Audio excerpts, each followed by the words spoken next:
नमस्कार दोस्तों। पैसे की दुनिया में रहस्यों की कमी नहीं है।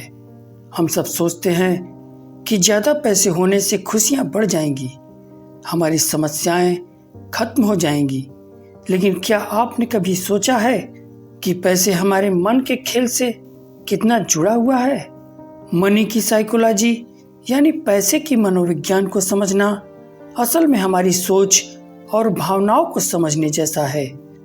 द साइकोलॉजी ऑफ मनी किताब हमें इसी सोच से रूबरू कराती है और ये कहानी है अमन की, जिसने अपने जीवन में इस सच्चाई को पहचाना। तो चलिए जानते हैं अमन की जिंदगी का वो किस्सा जिसने उसके पैसे के प्रति दृष्टिकोण को पूरी तरह से बदल दिया।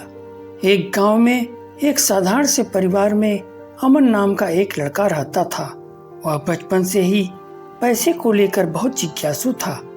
उसके दिमाग में एक ही सवाल रहता था, पैसे के पीछे लोग इतने पागल क्यों हैं? क्या सच में पैसा इतनी खुशी ला सकता है? धीरे धीरे बड़ा होते होते अमन को समझ में आया कि दुनिया में ज्यादातर लोग पैसे को कमाने, बचाने और खर्च करने में अपनी जिंदगी लगा देते हैं। लेकिन असली सवाल था, क्या वे सही ढंग से पैसे का इस्तेमाल कर रहे हैं? एक दिन उसके जीवन में एक मोड़ आया।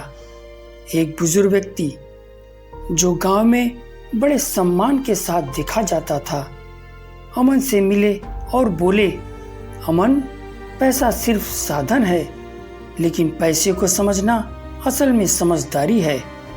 कई लोग इसे समझ नहीं पाते और उसी में उलझे रह जाते हैं। अमन ने उत्सुकता से पूछा, तो इसका असली मतलब क्या है? बुजुर्ग ने उसे द साइकोलॉजी ऑफ मनी की कहानी बताई। उन्होंने कहा, पैसे की दुनिया में 3 तरह के लोग होते हैं। एक वो जो पैसा कमाने के पीछे भागते हैं, दूसरे वो जो पैसा बचाने में जुटे रहते हैं, और तीसरे जो समझते हैं कि पैसा एक मानसिकता है। उन्होंने बताया कि जब हम पैसे के बारे में सोचते हैं तो अक्सर यह भूल जाते हैं कि पैसा हमारे मन के अनुभवों का प्रतिबिंब है। अमन ने सोचा, तो क्या इसका मतलब है कि पैसा हमें नियंत्रण में ले सकता है? बुजुर्ग ने हंसकर कहा, हाँ, लोग अक्सर अमीर बनने का सपना देखते हैं पर अमीरी की सही समझ नहीं रखते। असल में अमीरी का मतलब होता है मानसिक शांति, न कि केवल ज्यादा बैंक बैलेंस। फिर बुजुर्ग ने एक उदाहरण दिया। उन्होंने कहा, मान लो 2 व्यक्ति हैं, एक जिसका जीवन सरल है और उसने थोड़ी संपत्ति जोड़ ली है, और दूसरा जो हर समय ज्यादा कमाने के लिए संघर्ष कर रहा है। पहले व्यक्ति ने पैसे को खुशी के साधन के रूप में अपनाया, जबकि दूसरा व्यक्ति पैसे को ही अपनी पहचान मान बैठा। कौन ज्यादा खुश है? अमन को समझ में आने लगा कि पैसा केवल मात्रा नहीं है, यह हमारी सोच पर निर्भर करता है।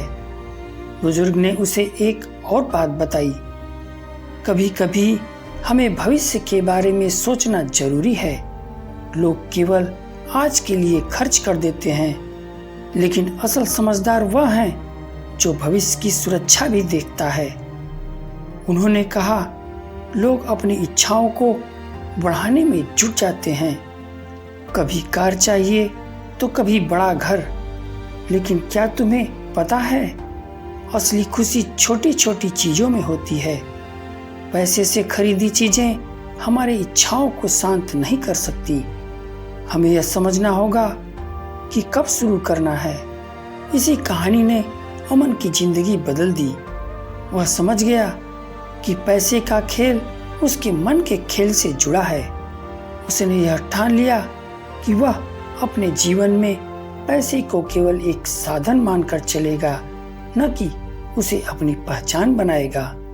अगले कुछ सालों में अमन ने जो कुछ कमाया उसे समझदारी से इस्तेमाल किया। उसने यह नियम बना लिया पैसे का मूल्य केवल तब है जब वह जीवन को बेहतर बना सके, न कि उसे और जटिल।